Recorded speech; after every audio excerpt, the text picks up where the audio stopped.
काँग्रेसचे वरिष्ठ नेते नाना पटोले आपल्यासोबत आहे. नाना भाऊ, तुम्ही म्हणतात की महाराष्ट्राच्या राजकारणात भूकंप होणार आहे. नेमका कुठला भूकंप होणार असं तुम्हाला वाटतं? महाराष्ट्राचं बजेट अधिवेशनाच्या पहिले मी हे वक्तव्य केलं होतं, जे आता सोशल मीडियावर जे फिरते आहे. आणि आपण पाहिलं असेल की महायुतीमध्येच या भूकंपाची सुरुवात जी आहे अशोक खरातच्या प्रकरणापासून सुरू झालेली आहे. मी अधिवेशनातही बोलताना सांगितलं की अशोक खरात एक निमित्त आहे, पण भाजपने जे ठरवलेलं आहे की त्यांच्यासोबत असलेले पक्ष आणि फडणवीसांच्या विरोधात जे काही पक्षांतर्गत जी युद्ध सुरू आहे, त्या युद्धाला एकदा संपवायचं आणि या सगळ्यांना कसं ताब्यात ठेवता येतं याच्यावरचा जो प्रयत्न झालेला आहे आणि त्याची सुरुवात आता महाराष्ट्रात झालेली आहे.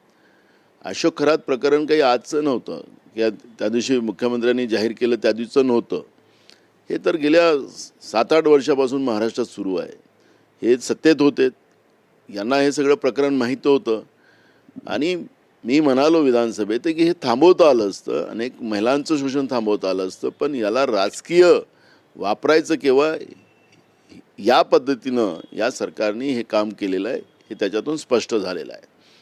एकीकडे हिंदू धर्माला या बंधुभावाच्यामुळे बदनाम करायचं काम या सरकारने केलं आणि त्याच्यामुळे हिंदू धर्माबद्दलही लोकांच्या मनात अनेक शंका आता निर्माण झालेल्या आहेत.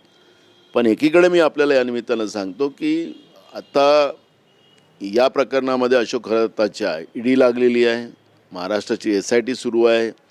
अनेक नेत्यांचे पैसे बाहेर देशात पाठवण्याचं काम अशोक खरात करत होता, हे पण त्याच्यातून आता सिद्ध झालेलं आहे. काल परवा जे काही पोलिसांची चौकशी चालू आहे, गृह खात्याकडून जे काही प्रवक्ते गृह खात्याने काही सामाजिक व्यवस्थेला निर्माण करून ठेवलेले आहेत, त्या प्रवक्त्यांकडे माहिती पाठवलेली आहे. काय काय या चौकशीत झालं, त्याचे कोण टार्गेट राहणार आहेत या पद्धतीचं त्या प्रवक्त्याच्या माध्यमातून वक्तव्यही पुढं आलेलं आहे. आणि त्यामुळे महाराष्ट्रामध्ये महायुतीमध्ये एक मोठा भूकंप होणार अशा पद्धतीचं वक्तव्य मी अधिवेशनाच्या पूर्वीच केलेलं होतं आणि त्या भूकंपाची सुरुवात झालेली आहे आणि हा भूकंप फार मोठा होणार आहे. दुसरं महत्त्वाचं, आज सामनामध्ये जे छापून आलं की महाविकास आघाडीचं सरकार जाण्यामध्ये तुम्ही जो अध्यक्षपदाचा विधानसभा अध्यक्षपदाचा राजीनामा दिला ते कारणीभूत आहे.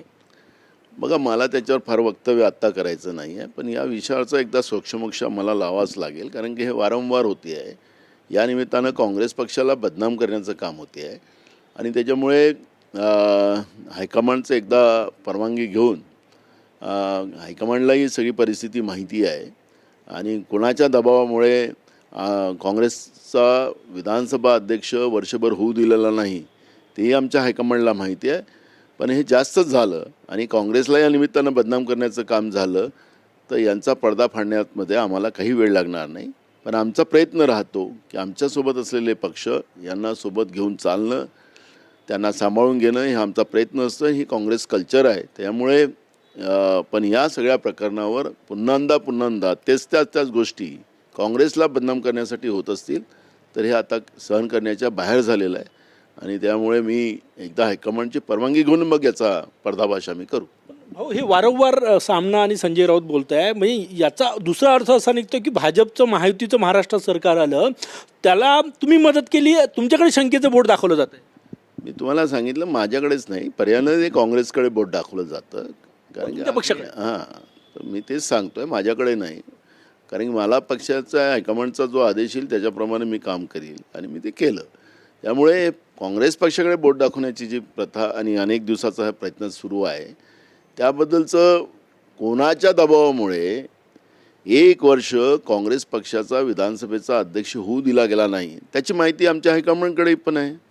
मग मला ते सांगावं लागेल, जेव्हा हायकमांड मला परवानगी देईल तर मी सांगेल. म्हणजे त्याच्यामुळे काँग्रेसमुळे हे जे महाविकास आघाडीचं सरकार पडलं असं ज्या पद्धतीचा बाऊ बनवण्याचा जो प्रयत्न होत आहे तो कोणामुळे सरकार पडलं हे मग सांगायची वेळ आमच्यावर आणू नका, एवढाच आमचा सल्ला आहे. बारामतीवरूनही म्हटलं की मित्रपक्षाची भावना समजून घ्यायला पाहिजे, संकुचित वृत्ती काँग्रेसनं सोडायला पाहिजे. सामनातलं हे वाक्य आहे तुमच्याबद्दल, काँग्रेसबद्दल.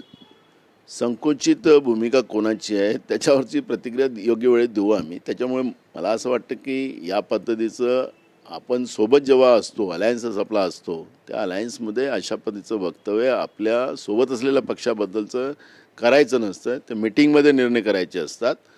आणि म्हणून मला असं वाटतं की त्यांच्यावर संकुचित कोण आहेत ते मी जवळून पाहिलेलं आहे. त्याच्यामुळे मला आता त्याच्यावरची प्रतिक्रिया द्यायची नाही. मी काही संजय राऊत नाही आहे की मी काही बोलायचं नाही, उचलली जीभ आणि लावली टाळूला, हे माझं काम नाही आहे. त्याच्यामुळे मी आज नाही, पण मला हायकमांडने एकदा परवानगी दिली तर मला हे सगळं मांडता येईल आणि महाराष्ट्राच्या जनतेला खऱ्या गोष्टी लोकांच्या समोर आणता येतील.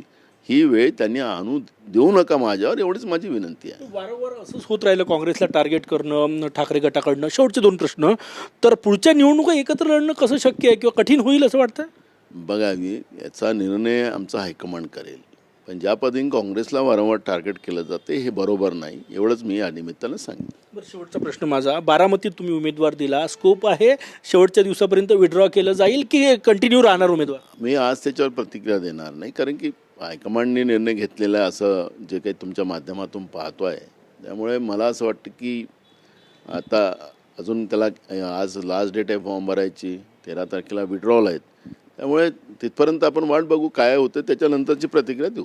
खूप खूप धन्यवाद. कॅमेरामॅन सचिन सायांसह गजानन माटे, TVNN मराठी, नागपूर.